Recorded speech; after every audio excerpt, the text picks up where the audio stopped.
Hey folks, welcome back to another epilogue. This time we're going to focus on the contrarian. And controversial maybe should be a better name for the video because people generally fell into two camps. Either they loved the process and the video or absolutely hated it. So I guess I've avoided the worst thing, which is apathy. I get it. If you really like seeing things rescued and restored and put back and all of the damage removed, then this video fell short. However, if you're conflicted about the role of the conservator or interested to see different approaches, then this maybe was a little bit more satisfying. It was a fun project, it was interesting, and I want to talk a little bit more about the client, about the painting, why I did what I did, and then some abstract ruminations on conservation. But I want to jump right into some of the technical stuff first, because it's an easy itch to scratch. So I'll get some wins under my belt before getting into the hard stuff. Laura and Chelsea and Kathy and about 50 of you folks asked why I didn't use a washi kozo to face the painting. Well, the simplest answer is because I thought it was going to do more harm than good.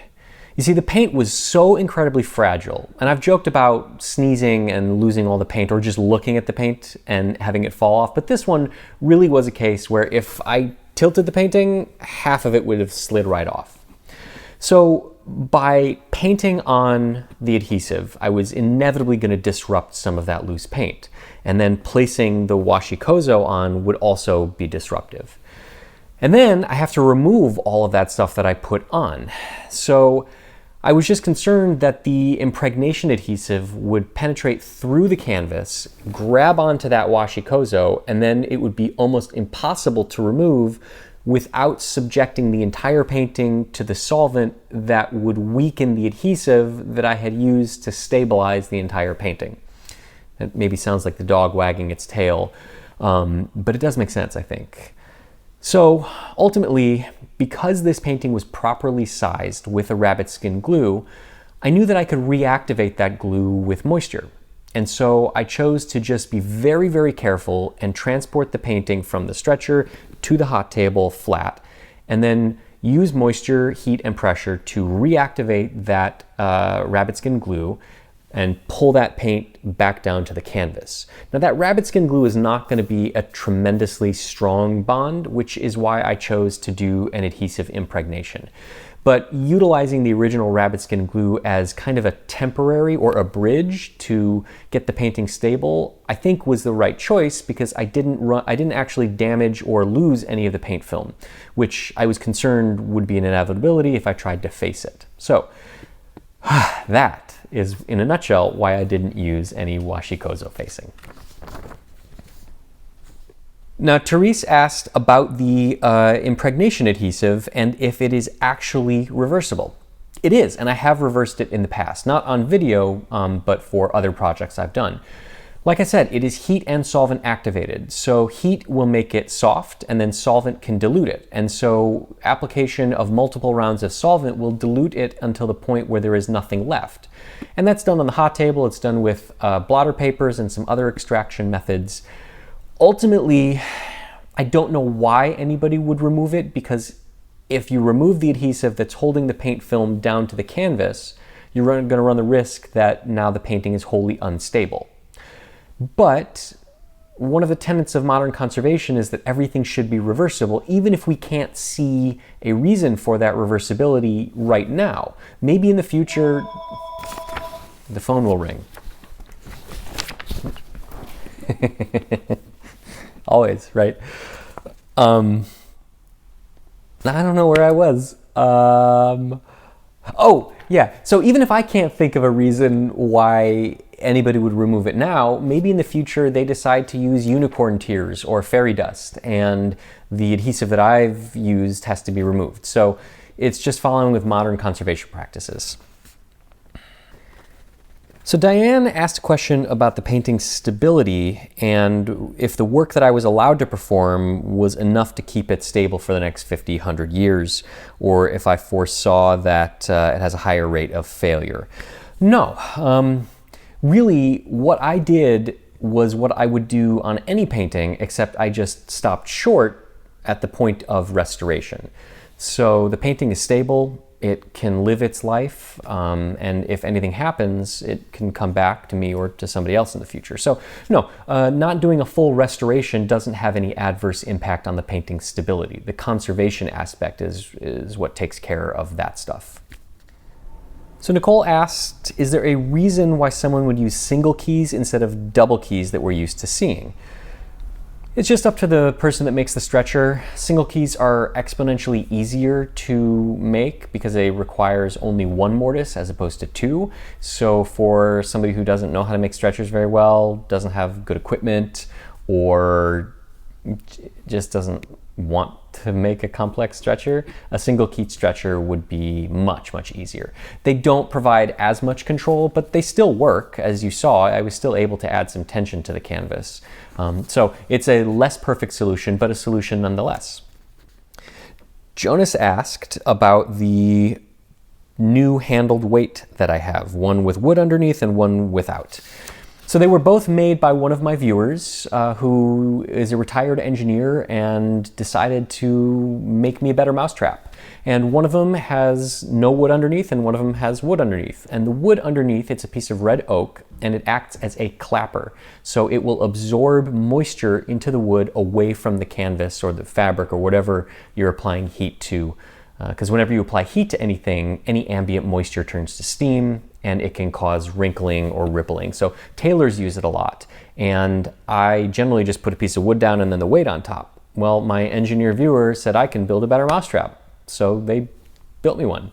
It's a great piece of kit. I absolutely love it. And all of my clients who see it are very impressed that I have such a fancy weight. So lucky me. Now, Irina, and actually a lot of you asked about why I didn't varnish the painting. And I misspoke in the video. When I said that I had to clean the painting because the grime would interfere with some of the next procedures, I was foreshadowing needing to varnish it. But then after doing that part of the video, I changed my mind. And not being a professional filmmaker, I forgot to go back into the video and change the narration. So you caught me. I ultimately decided not to varnish the painting because the adhesive impregnation, that adhesive can be vulnerable to the solvents that compose the varnish. And I just didn't want to take a chance that something would get messy or gummy or go sideways at that final step of an otherwise successful project. Now, I know it's imperfect to have the painting unvarnished, but I talked to my client about this and they understood the risks and they were okay with that. And so as long as they understood them and they were able to contextualize and compartmentalize those risks, then I'm okay with it. So not what I would normally do, but given the unique situation of this project, I thought it was okay to make that audible. Okay, so now I want to get real deep and talk about the painting, the client, and conservation writ large. And then I'll end on some lighter stuff. So my client had recently purchased a large, dilapidated Victorian home and begun the undertaking of gutting it and salvaging it.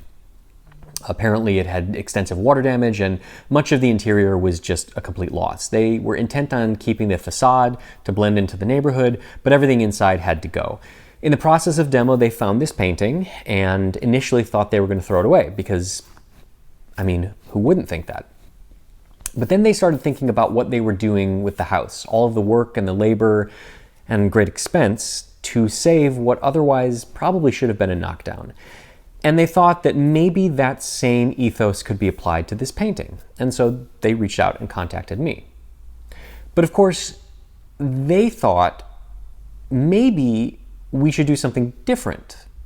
Now, this was an unknown sitter, unsigned, unknown artist. And while it's a nice painting, maybe it's not anything that is going to change the world. It's a pleasant painting, but it's not any masterpiece. So they didn't really feel the onus to fully restore it. I don't think that it's the type of art that they generally like either.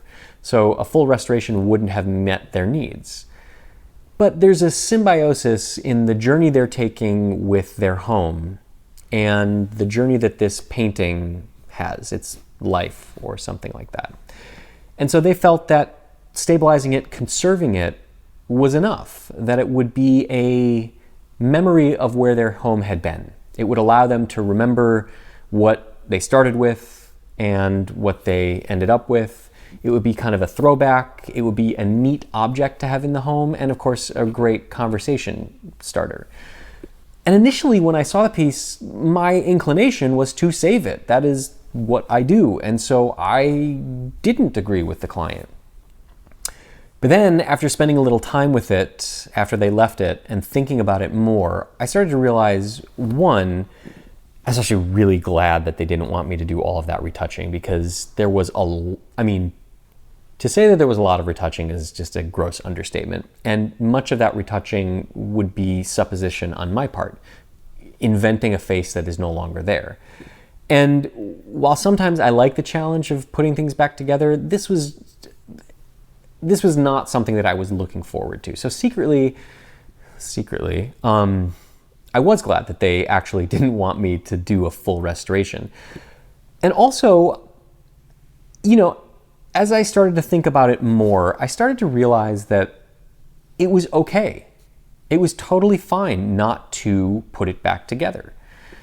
That even though I generally approach things from this perspective, I am a complex individual and I have the capacity to evolve and adapt and change and be flexible, and all of that can be really beneficial. And so when I said I had a dose of humble pie or humility, I'm not saying that I was arrogant about how I was going to approach the project, but it's always important to keep in mind that there may be multiple solutions to any given problem, that any question can have multiple answers that are correct. And so in this case, just taking some time to pause on the piece and reflect and think about it from the perspective of my client, and think about all of the other options that I would normally not consider on the table, allowed me to have a different approach and a little bit of clarity. And ultimately, I was going to do the work that my client wanted me to, but thinking on it and coming to terms with it allowed me to feel happy about it and to feel like it was a success rather than a compromise. And so I'm fully invested in the work that I did. I don't feel like it was a compromise. I enjoyed the project. I really thought it was the right decision. And I think had I not been able to pause and reflect on the piece and what the client wanted and all of those things that I talked about merging, I think I probably wouldn't have found it to be a rewarding process. And to some degree, the whole thing would have been a failure, because if I can't find value in the work that I'm doing, I should hang up the apron and find a new job. So that's the deep metaphysical. This type of question happens all the time in museums where they're dealing with artifacts. And generally, their norm is just conservation. Restoration is something that they usually don't do. But sometimes there are pieces where it's a little complicated. I don't have to deal with those issues because I don't deal with objects and artifacts all that often. And my clientele almost universally wants things fully restored. But this kind of complex thinking, this is just de rigueur for museum conservators and people who deal with artifacts. It's just kind of the nature of that world. Now, for those of you who still disagree with the approach that I took or my client, or if you're just really curious about what the painting might have looked like, Peter was kind enough to go ahead and do a quick digital restoration of the piece. And I'm going to throw that up on the screen now so you can see it. And he admits that this was really quick. The eye and the mouth were a little small. He said, tried to fix that, but I'm not a painter, wink, wink. But thanks, Peter, because it kind of does give us an idea of what it might have looked like. And ultimately, I think it reinforces the decision that the client and I made, because it's not that interesting of a painting. He's a nice guy, but John asks if you can share, did the client like the work? Namely the cleaning. Well, the answer is yes. and the client was delighted that I pushed to clean the painting. They thought that it was vibrant and exciting and electric and alive and had a story to tell. Apparently in their home, they're going to have a small area with some Victorian wallpaper, a little Victorian table, kind of a vignette of the house from yesteryear. And this painting is going to go in there. So I thought that was a perfect conclusion. Unfortunately, the client didn't want to be part of a video. I respect that. But they were very, very happy. And Robert said, I love the new trend of naming these conservations, the Brawler, the Contrarian. Do you have fun coming up with these names, and do you have a process, or is it just the first thing that comes to mind? Well, I got sick and tired of the same old thing I was doing. The conservation of an unnamed portrait, part 1. And I started to think that these paintings actually do have personalities and characters, and I do talk to them. You know, there were some choice words said at the Brawler. And I thought that it's just a kind of an evolution of the storytelling that I'm trying to do. And so by giving them names and personalities, it kind of allows them to have a life of their own. So I'm glad that you enjoy them. I'm going to try to keep doing it. And Irina asked, I also noticed that in some videos you're joking and others you're more serious. Is that a deliberate choice or just a mood you happen to be in? I don't know. It's a good question. I suppose in some I am just more lighthearted about it. And in some I'm trying to be more serious, or some I'm trying to be more goofy. Just trying to play around with different ways of telling the story, different ways of making the videos, different ways of keeping you engaged, keeping me engaged. And so, yeah, some are going to be serious, some are going to be lighthearted, no real ulterior motive, just kind of whatever fits the bill. So as always, thank you so much for watching. Thanks for tuning in. Thanks for the great questions. I know some of you didn't like this video, but I appreciate you coming along for the ride. I don't have any more straight conservations lined up. I have a lot of other projects coming up.